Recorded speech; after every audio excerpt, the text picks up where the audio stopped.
Hi guys, today I want to talk about something very interesting, and this is the subject of glycogen. So the question that I want to ask is, do you exclusively need carbs in order to replenish glycogen? So are carbs the only macronutrients that you should consider replacing glycogen? As we all know, it's very common that people rely on carbohydrates mainly because they believe that they need a lot of carbohydrates in order to replenish glycogen. So in order to be able to perform with high intensity. Now, clearly glycogen being a stored carbohydrate through long chain glucose molecules within the muscle tissue is responsible for high intensity contractions.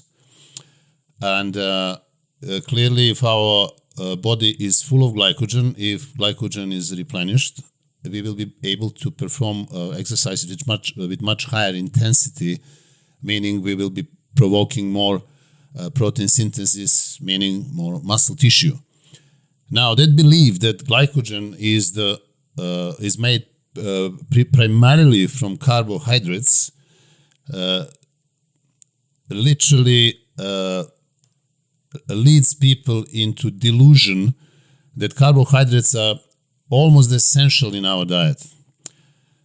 You are very well acquainted with the very common case that most of the guys in the gym, even good-looking big guys, successful, let's say serious bodybuilders, don't look in shape for most of the year. They only look in shape before the show, a few weeks, during the show time, and after that they just bulk up, they put a lot of weight. So most of them are actually fat during most of the year. My question is, do you really want to look like that all year round? Or maybe you want to be tight, in very good shape, for 12 months, every year. I'm not saying you should be shredded, and I'm not saying you should be cut to the bone, as on the show, competitive shape. But I'm talking about tight, good-looking physique throughout the year. So if you are interested in that type of physique during the year, I think this video will be very beneficial for you, because I will try to dispel the myth of carbohydrates and their high consumption in the case of majority of bodybuilders. There is a countless number of individuals that I have seen in the gyms all over my 40 years career in bodybuilding. Countless number of guys who compete, let's say, with 100 kgs, but in the off season they are 135. They are bulking. How they bulking? What is this 35 kgs of weight they put? It's not muscle, most of it is fat and water. Now, when they prepare for the show next year or in 2 years' time, what is going to happen? What happens most of the time is almost like a rule. They end up again being 100. And then they go back to 125, 130 kgs in the off-season. And next year, they're again 100 kgs on the stage. And that goes up perpetually, year after year after year. And then most of them, when they stop competing, they end up being 130 or more, even more. So this is very unhealthy, and I believe that one of the reasons is misunderstanding the role of macronutrients in formation of glycogen. So again, do you exclusively need carbs to replenish your glycogen stores? Now, I would like to remind you that in 70s and 80s, the common practice among top bodybuilders was to eat low carbohydrate during the off-season, and then lower those carbohydrates even further, good 3 to 4 months before the show, in order to get in top shape. So that was the common practice in 70s and 80s, also in 90s. And I also did the same thing. So, for example, some of the most famous bodybuilders who follow low-carb diet, especially before the show, were famous Arnold Schwarzenegger. Arnold would eat high protein, medium fat, very low-carb diet. 3 to 4 months before the show. And this is how he managed to end up big, full, but ripped on the stage. But Arnold wasn't the only one. Another guy who used to, another famous bodybuilder, Mr. Olympia, clearly Frank Zane, also advocated a diet which is lower carbs, But his diet was high fat, high protein diet, but again low in carbs. Then you have a famous Serge Nubret, who was one of the most aesthetically pleasing physique. Serge Nubret was known to eat very high amount of meat, especially horse meat. I had a video on that. And Serge would be on a very low, zero carbs during his cutting stage, which will be good 3 to 4 months before the show. And Serge Nubret also, as Frank Zane and Arnold Schwarzenegger, followed that zero carb or very low carb diet before the show. Another guy from those days was the great Robbie Robinson, who was famous for extremely thick muscles, fullness, separation, conditioning, as you can see on these images. And Robbie Robinson was also advocate of high protein, high fat diet, very low carbs. Now, this is 70s and 80s, right? All these guys were in extremely good shape, and they were always in good shape, always shredded, never had water retention. And also in the off-season, they didn't overeat carbohydrates. They would eat more carbohydrates in the off-season, but they will try to stay in shape throughout the year. This is why they would achieve tremendous conditioning, which is clearly not easy to see nowadays, because most of the bodybuilders, top world professionals, are not even close in that shape as people were in 70s, 80s, and also 90s. Now there are other guys who also follow high protein, high fat, very low carb diet, like for example Dave Palumbo. Then famous Dorian Yates would also dramatically reduce carbs before the show for good 3 to 4 months. He would slowly cut down carbs and then focus on carbs only around his training session. So some before, some after, but not too much. Dorian was known not just to be extremely big, but also extremely cut and dry. And I spoke to him. I know him very well. And he said to me that he was mainly playing with carbohydrates and lowering them down before the show in order to achieve that tremendous conditioning. Not many people had that as him. All the other guys are very good, but he was especially well conditioned. Then you have also Jay Cutler, who would eat a lot of carbs in the off-season, but then before the show, he would cut carbs down. So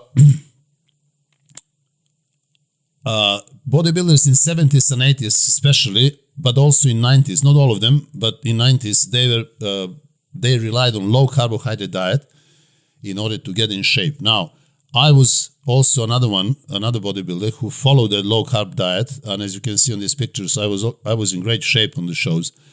My carbohydrates would go down.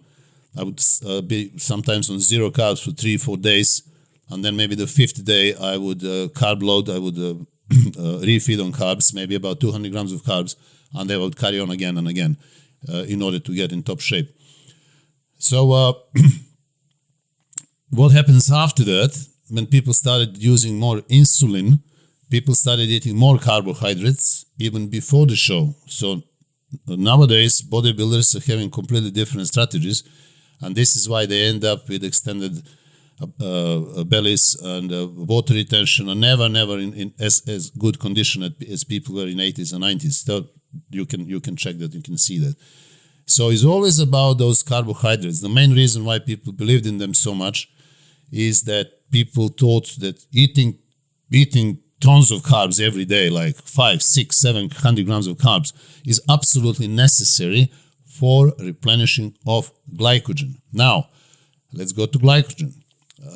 What is glycogen? So glycogen is a stored glucose in the muscles, made up of many molecules which are stored in the muscles, but also in the liver. Body creates glycogen mainly from glucose, from carbohydrates, to the process known as glycogenesis. But this is not the only source of glycogen. Carbohydrates are not the only source of glycogen. I will break it down in a minute. So how do we store glycogen?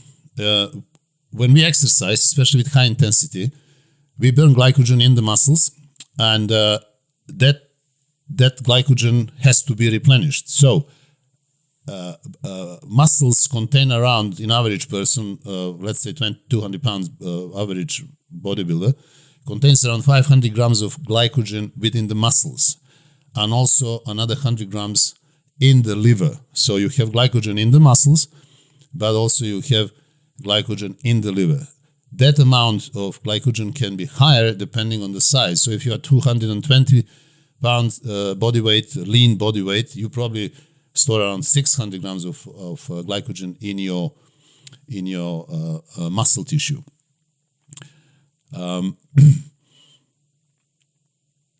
Now, how do we burn that glycogen? I mentioned how we burn glycogen in the muscles, which is a process called glycogenolysis, but we also burn glycogen in the liver. So the liver glycogen is burned during the fasting period during the day. This is the period between the meals. So if you eat, let's say, 4 or 5 hours apart, the body will still need glucose, so it will start using glycogen from the liver to reach the necessary level of glucose sugar in the blood. Also, glycogen from the liver is depleted, is used during sleep, because we are fasting, but we still need a certain amount of glucose in the blood. And this is when the liver glycogen is used. But predominantly, what concerns bodybuilders, us, is that glycogen within the muscle tissue. Now, how much glycogen do you think we burn during the training session? So, bodybuilding workout doesn't burn that much glycogen. We don't burn more than 100 to 150 grams of glycogen per workout. So even that is questionable, especially if you're doing let's say, rather lower or medium number of reps, let's say 6 to 8, and you don't do many sets, maybe, let's say 10 to 16 sets, you will burn less glycogen. But if you do, let's say, 10 to 20 reps, and you do around 20 sets or 25 sets per session, you will burn more glycogen. But average amount of glycogen that we burn during the 60 minutes workout, relatively high intensity workout, is around 100 to 150 grams of glycogen. So if you burn 150 grams of glycogen, you only need 150 grams of carbs to replenish it, right? But since we also burn some glycogen from the liver, let's say 50 grams, you will, in reality, need around 200 grams of carbs to replenish glycogen that you have lost during the training session and from your liver during the fasting period, let's say between the meals and during sleep. So 200 grams of carbs will be more than enough to replenish your glycogen. So what is happening with all these people who are eating 400, 500, 600 grams of carbs a day? Clearly, if your glycogen stores are full, extra carbohydrates, extra glucose will be transported and stored in the fat tissue. This is why most of the people, most of the time, intermediates or advanced bodybuilders end up being fat in the off-season. They will give you all kind of stories why they are doing that, but basically in reality, it's just that most of them are spoiled and they want to clearly enjoy eating carbs because carbs are delicious to eat. This is no doubt. And this is why they're doing it. But when it comes to their body composition, what they're doing is not really favorable because they will have to burn all this fat before the show, and then the process will repeat itself ad infinitum, year after year after year, which is for me ridiculous. And I would not advise anybody to do that.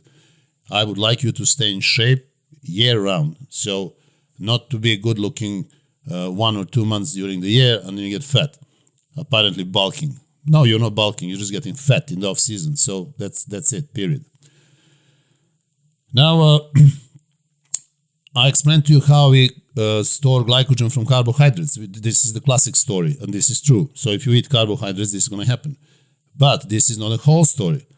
The whole story is that we also store carbohydrates from protein and also from fat. And this is happening via the process called gluconeogenesis, which happens in the liver. So if you need glycogen and you don't eat enough carbohydrates, or you don't eat carbohydrates because you're deliberately cutting them down in order to burn all body fat, in order to keep your insulin down, you will still end up with certain amount of glycogen in your muscles, which will allow you to carry on training with high intensity, end up big, full, tight, ripped on the stage. I have trained personally, and my own expert. I trained, for example, with Brian Buchanan, who did very little carbs before the show, and he was so big and full that this is beyond imagination. One had only to be with him and train with him to understand how big you can be, even eating maybe 50 grams of carbs before a few weeks before the show. So where that glycogen came from in Brian's case, in my case, in Arnold's case, in Serge Nubret's case, when they don't eat carbs. If we don't eat carbs, we don't have glycogen. True? This is the common story. But this is not true, because glycogen can be also stored from protein and fat via the process called gluconeogenesis. So this is why people can end up with a very low carbohydrate diet, high protein, medium fat or high fat, and end up shredded and still full and massive, big on the stage. Because if carbohydrates were exclusive macronutrient for glycogen replenishment, we wouldn't be able to train last 6, 10, 16 weeks before the show with low carbs or zero carbs. We wouldn't be able to move without glycogen. But human body clearly has ways of dealing with storing glycogen from other sources. Now, if you decide to compete and if you decide to try this method, I would suggest that you do refeed on carbs every 4 to 7 days for people who are 10% body fat or less. So leaner you are, it will be much easier for you to store carbohydrates. And you should be eating anywhere from 200 to 300 grams of carb, depending on your body weight. Now, if you are 10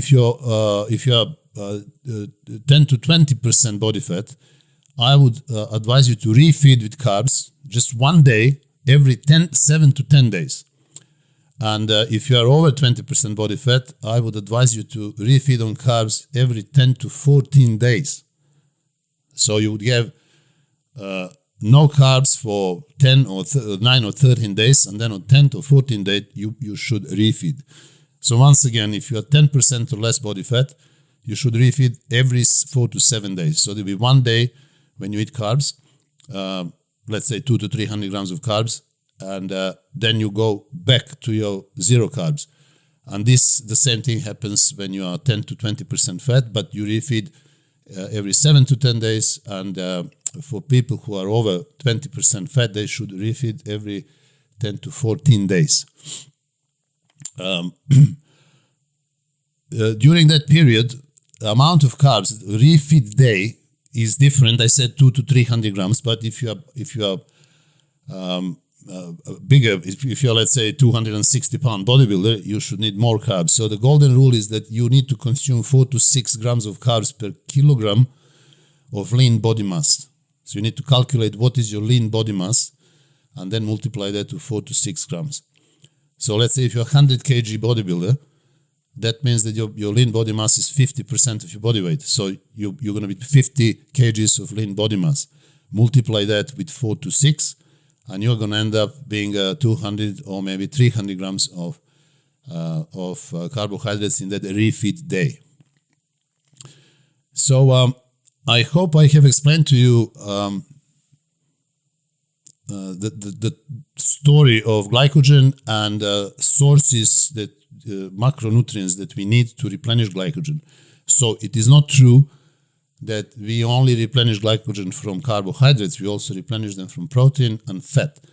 Therefore, if you need to cut down your body fat, if you're preparing for the show or you just want to get in shape, my advice is to cut carbohydrates and don't fear that you won't be able to continue with high intensity because your glycogen stores will be empty. No, they will not going to be empty. They also don't need to be full 100% for you to perform high intensity required training session to keep you going, to keep you growing, and to keep you big as you are.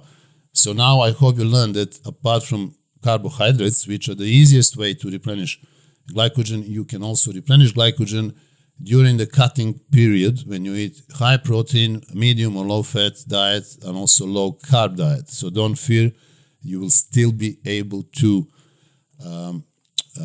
replenish your glycogen stores. If you are interested in learning more about nutrition, about training, about fat loss, I would suggest you to visit my website, which is nashfittraining.com, and there you will find many different ebooks which I have published years ago. And for example, the Ultimate Nutrition. Then you have another book which is called Feed Muscle Not Fat. Then regarding muscle growth and training, you have weight training. This is almost 500 pages book, which I full-heartedly recommend. And then you have Burn Fat, Build Muscle, and another one, Build Muscle, Burn Fat. So on that website, on my website, nashfittraining.com, you can find all these ebooks which will help you to educate yourself and understand the game you are in, and it will help you dramatically to improve your muscle building and also fat burning, and to stay lean year round, because this is the most important thing. You want to be lean. If you want to be healthy, number one thing is you have to be lean. Now on my website, I also offer personalized training programs, personalized nutrition programs, telephone consultations, as well as online personal training. So please visit my website, and if you're serious about your progress, feel free, get in touch, and you will find something that will help you get in the best shape that you possibly can. So thank you very much for watching this video and listening to this podcast. If you are just listening to the podcast, I also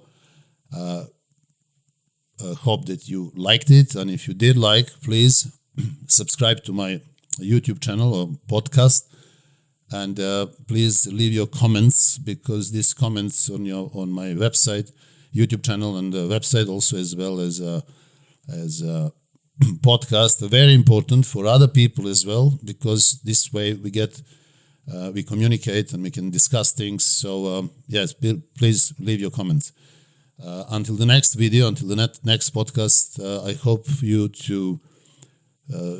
you will stay in good shape, and I wish you all the best. So see you soon.